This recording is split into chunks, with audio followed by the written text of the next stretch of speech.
Praise the lord. ప్రభు అయిన యేసుక్రీస్తు మిమ్మల్ని దీవించునుగాక. ఈ వాయిస్ మెసేజ్ ఎంతమంది వింటారో నాకు తెలియదు, కానీ నాకు ప్రభువు తెలియచేసింది ఒకటే: నీవు ఒక్క మాట పలుకు, ఆ మాట ద్వారా నేను వారి జీవితంలో కార్యం చేస్తాను, దేవుడు అద్భుతం చేస్తాను అని మాటిస్తున్నాడు.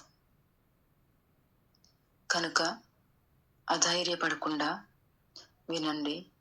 ఎవరు భయంకరమైన పరిస్థితుల్లో ఉన్నారో, తెల్లవారితే నా పరిస్థితి ఏమవుతుందో నాకు అర్థం కావట్లేదు అనే స్థితిలో ఉన్నారో, లేదా ఒక వారం రోజుల్లో నాకు జరగాల్సిన కార్యం ఏదైతే ఉందో జరగకపోతే ఏమైపోతుందో నాకు తెలీదు, నాకు వారం రోజుల టైం ఉంది, లేదా నాకు 10 రోజుల టైం ఉంది, ఈ 10 రోజుల్లో ఒక అద్భుతం జరిగితే తప్ప, ఒక ఆశ్చర్యమైన కార్యం దేవుడు చేస్తేనే తప్ప నేను ఇందులోంచి బయటికి రాలేను, ఒకవేళ దేవుడు ఆ అద్భుతం చెయ్యకపోతే నాకు బ్రతికే లేదు అనే ఒక భయంకరమైన సిచ్యువేషన్లో ఎవరున్నారో వారి విషయమై ప్రభువు మాట్లాడుతున్నాడు.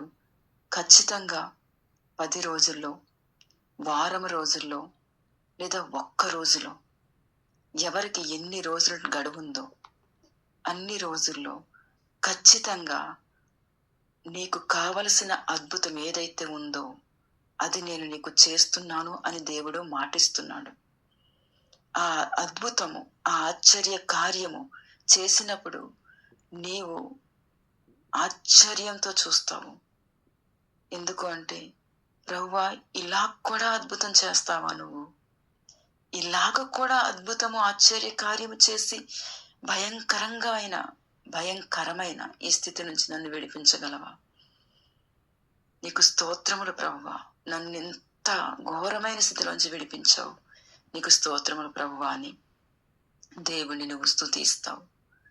ఇది ఖచ్చితంగా జరుగుతుంది. యేసు నామములో నీ జీవితంలో ఇది జరుగునుగాక. ఆమేన్.